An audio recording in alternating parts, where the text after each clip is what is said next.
If you don't build your building to code, you can't occupy, by and large. Ironically, in this free society, we're much more authoritarian in many respects than in this particular area than the Chinese are. But the Chinese are recognizing the importance of enforcement, and it's just a huge job building up that infrastructure. An infrastructure whose delay comes at a cost. It's estimated that between 8 and 10% of China's gross domestic product is wasted dealing with pollution and its health effects. Tragically, 1 in 4 Chinese die from lung disease. So, who are some of the developers taking the initiative to tackle these problems? 当代投资公司呢是一家名字大家可以知道是一家投资公司。我们投资的领域呢有很多，但是最主要的是在住宅工程上的投资。对绿色建筑有这种需求，市场的需求。但是这个 Linked Hammer 的这个项目呢非常特别，因为呢这是我们第一次和美国建筑师合作，而且第一次呢整个在一个项目里头全面的应用绿色建筑和可持续发展的这个思想来指导我们的建设。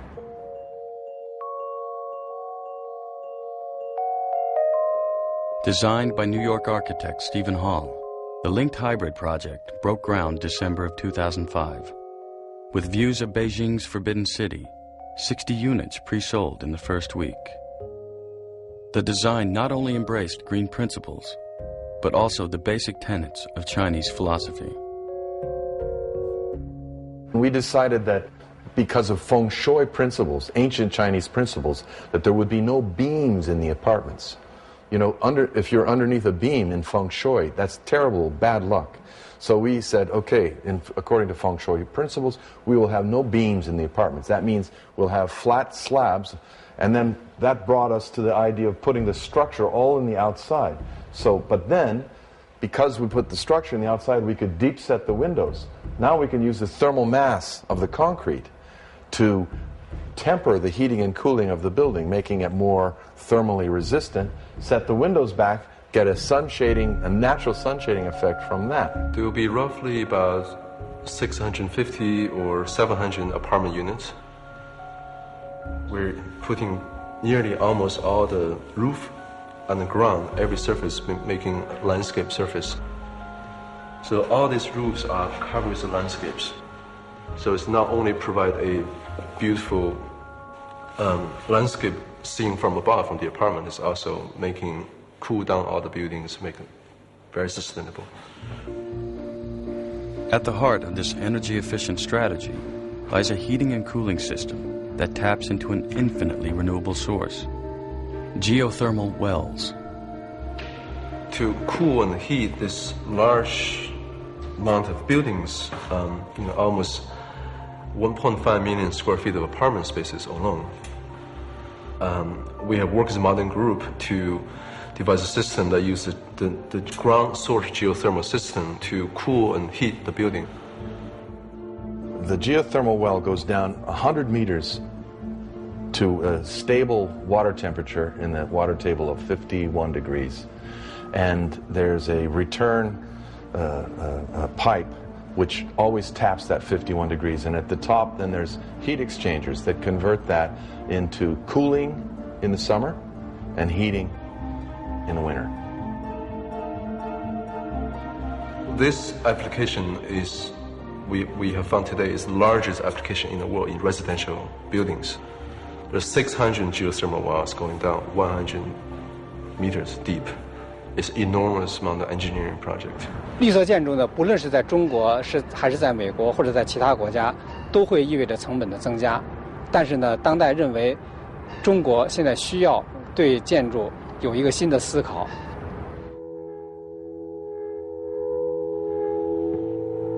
It's not only important to make the building itself sustainable. In other words, you use all the available technology to make it a green architecture, but more importantly, we want to reinvent a city. One of the huge problems they've had in Beijing is that they sort of were looking at, the segregation of residential and commercial from the U.S., and now all of a sudden all these buildings are going up around the 4th, 5th ring road, and distances for cycling, which used to be 6 or 7 kilometers, are now 16 or 17 kilometers. Who wants to ride their bike that far? And so all of a sudden, decisions that were made 20 years ago are forcing people out of bicycles and into cars. And unfortunately, China has glommed onto cars as being this economic engine survival, and they're driving themselves right off a cliff. A project like this offers a new model for pedestrian-oriented community, a city within a city where you have everything you need. The shops, your living, your working, your recreation, the spa, the health club, everything is in one place, so you don't need to get in your car and drive across the city. 它关于这种城市的混合功能、混合社区，对于开放社区的这种设计思想呢，跟中国现在的住宅设计呢有很大的区别。The city fabric is being changed to pointed towers. We want to bring back an urban life. We want to make the building connect at different levels, and they're all open and porous. So the circulation and connectivity become a central aim of the project. And so all the public can come here, become a destination, almost like the Rockefeller Center in New York. Beijing's abundance of traffic is a serious issue. But what about the shortage of the precious resource of water? Water is a very big aspect in China, especially in Beijing. The water shortage is going to be an enormous problem in the future.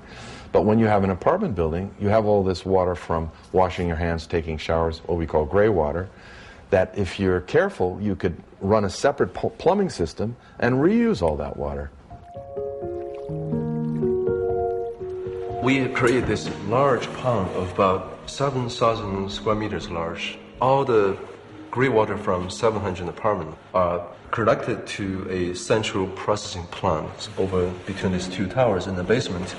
Under a process, and the water being pumped back to the apartment to flush toilet. Same time also do the irrigation and also feeding the pond. In China, as we said, there's a will, there's a way, but it won't be easy, this effort and this path. But I think, to save the future, this is something we have to do, and we are trying our best to set an example in this project.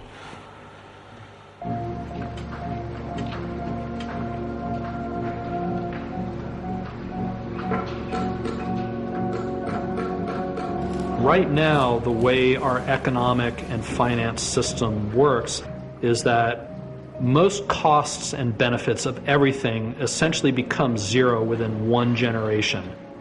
Again, that is completely against physical and chemical reality. A lot of the garbage we put into the environment lasts hundreds of generations. We need to bring human rules, and particularly economics, into line with physical realities. They're toxifying China right now, making toxic stuff, right, and polluting everything. Then they're going to send us the result of that. And then we'll toxify ourselves as we put it in landfills. Well, what we do in China are essentially conceptual master planning. So we do conceptions of the new cities, or extensions of cities, or integrations into existing cities. In a city in the south, we're proposing that the earth all be lifted up onto the roofs, and the entire roof of the city become farms. It's really there as a tone poem to send out an iconic image of what it would mean for a city to still make oxygen and still make food. And then looking at all the materials underneath those roofs as safe, healthy things that provide benefit for all people of all time. So it's really a deep integration of ancient culture and future culture, understanding the problems today need to be solved by design. In an ideal world, our species, capable of design, would design for its future. The ideas and the technology exist today. What is needed is the desire for change, manifested not only in idealists, but in the common people. 我觉得最重要的是对公众的教育，国民素质的提高，如果公众都认识到绿色建筑的重要都有这种对绿色建筑有这种需求，市场的需求是这个推动绿色建筑最重要的动力之一。我觉得。Anyone under 30 in architecture, in practicing architecture or any design, is beginning to look at this sustainability seriously. I think they have a much more holistic idea about what they want to do. There are more designers in China than anywhere else right now. I mean, it's quite surprising. There are 4,000 students of industrial design in the United States. Do you know how many there are in China? 200,000. Revolutions, as Jefferson pointed out, can happen when 5% of the influencers reach the tipping point. And I think in China, we're about to see 5% of the influencers reach the tipping point. So they are a totalitarian regime. And once they start turning the cranks on something, it's surprising how quickly things can happen. 我还是有信心的，因为是这样啊，比如说像我们在屋顶搞了一个屋顶花园，但是呢，大家一看好，现在北京呢总有100多个屋顶花园了，所以在中国这个国家里，当人们认识到这件事情是必须要做的，而且要做好，那么它发展的速度是不可思议的。We should find some new way to meet the requirement for living standard reason, but reduce the energy consumption, not follow the same approach like the United States have there. That's terrible. That's not a good idea. We should find some new way to go.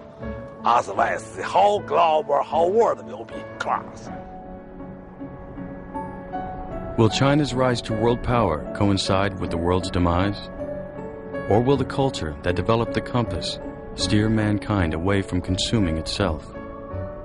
Can a country rooted in the deep belief of the Tao, that all things are connected and an equal part of each other, show us the way? For more information on this series, go to pbs.org. To order the 6-part DVD of Design E2, call PBS Home Video at 1-800-PLAY-PBS.